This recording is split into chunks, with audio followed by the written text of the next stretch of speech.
So we're in game three here with Rawlinpa. I forgot at the end of game two to say GG to Philip. That was a cracking game, but it was just like I felt like a chew toy and a vicious doggo was shaking me around. But we're in game three of five, and we're going first in this particular game. So we've got a brain world on the row, and it would feel remiss to not take the trade hauler. Not a card I usually love to take, but with a big old bomb there, three trade is hard to turn down. So, and Philip certainly did well with trade last game. And just to remind everyone, this is VWR. It's what we've been playing for the last two games and this game as well. So Philip on his turn two, he's going to pick up Destroyer Bot, which I don't think anyone really loves as a first choice, but he's going to try and get scrapping straight away and then pick up some trade. And he's on a 4, so he's definitely got 4 next turn. He's probably looking at Mobile Market as a choice. You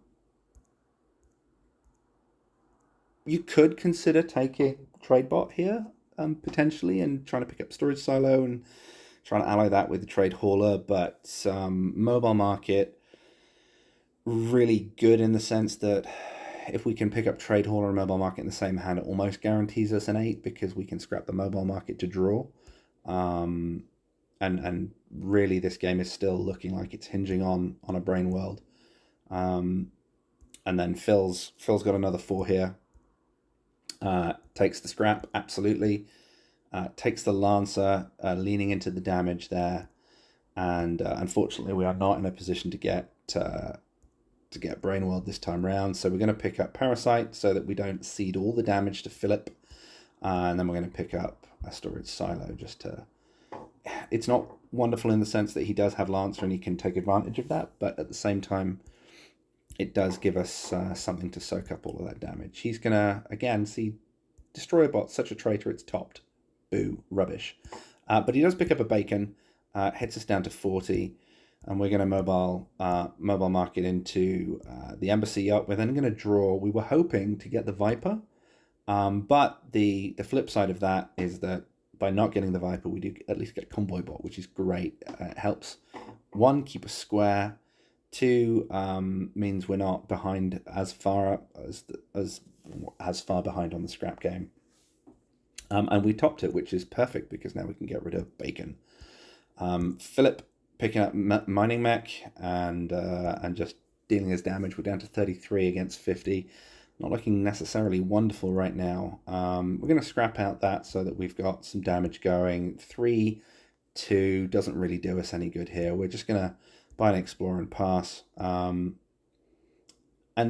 this is not awful because it means that whilst we've bottomed all our blue, it does give us the opportunity to buy things. Philip going straight in for more damage and a base to soak.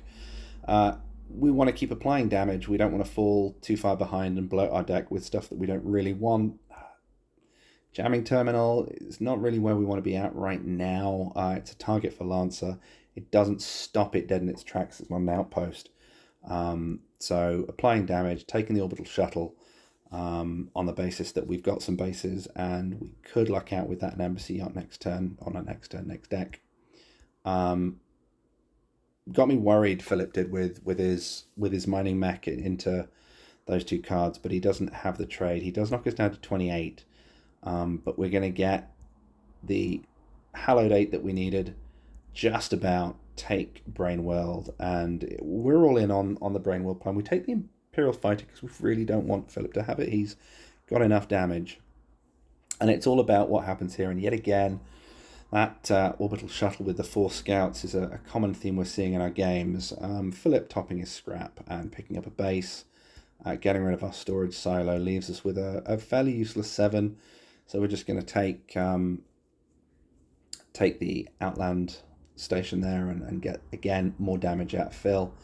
Convoy Bot, not necessarily what we're hoping to see at this stage of our deck, but as it happens, double Bacon is something that needs to be removed, and that's going to apply a bit of damage there. Knocking us down to 25. It's just straight getting rid of Bacon, blowing up Explorer, and again, just taking damage away and reveals a Lancer, which is a sad time, and we have bottomed Brain World. which is not usually good news. So we've got a discard 2 here. The Hive as well being out. Haven't got a huge amount of damage. So we have to make some decisions about what we're getting rid of. We get rid of Trade Hauler and we get rid of Imperial Fighter. We're looking to get some soak and some damage, and also desperately hoping we can draw into Brain World here. We don't. But at least we can get rid of Jamming Terminal, and the reason for that, if I remember rightly, is that Philip didn't have any green left in his, or any extra green in his deck, so the draw from the Hive was not a possibility, but he did have more yellow in his deck, so getting rid of the discard was something that we were keen on not having. We got a 5, so we take the Star Lance because we don't want Philip to have any more of it, and there we go, the bottom Brain World. Along with some good other cards topped. Philip, though, spent most of his combat. Not all of it, though. So we're double bacon again to protect the Hives. The Destroyer bot coming in, we're at 8 against 40. So here we scrap Mobile Market and our Scout with Brain World. We've got some good aggression now. So we can get rid of all of our starters that we possibly can. We can heal some. We can get rid of Bacon, and then use the destruction from the Dreadnought on the Hive and get rid of some other nasty things we don't want to see. We take the base, but it's not really what we want, but it's, again, more things that we don't want Philip to have. Orbital Shuttle, and it's okay. But actually, Philip has a horrendous whiff here, and he only has 5 damage, so Brain World, which is, we've all been on the end of this, when something like Factory World or Brain World or in Game 2 when Loyal Colony stays out, the big card staying out is always horrendous. So we're going to draw with our Yacht into some starters. We're going to scrap them with Brain World, just draw more starters. That's okay. Take a Hawk, deal some damage, draw to try and get rid of anything that Philip might be able to get that'll hurt us, because we're a bit closer now. We're going to take the light cruiser, hit him down, and those bases now are not where we want to be at, but such is life. But Lancer does get rid of our base. All we can really do is play a hand here. We've got a 9. We'll take Central Office. And on paper, depending on whether things stay out or not, we've maybe got enough at 18 all. But double bacon down, and a Jamming Terminal, and a draw, and the Hive. And Philip can get more cards that draw, get rid of our bases, and knock us down to 15. We need some kind of miracle here. We've got 14. We can clear his bases, and again, choice between Terminal and Hive. We do get rid of Terminal by the base, just so that Philip's not basing up, and it's so close this game.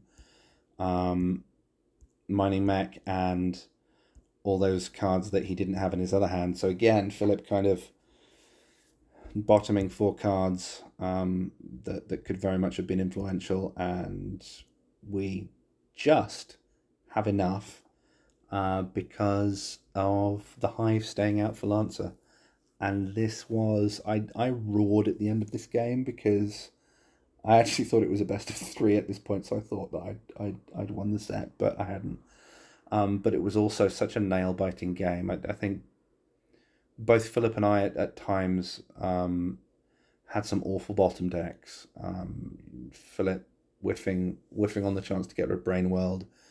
My bottoming of Brain World, like it was a game where neither of us had the best of luck, and it was just super duper close. But a real belter of a game. So again, good game, Philip. And we'll see what happens in game 4.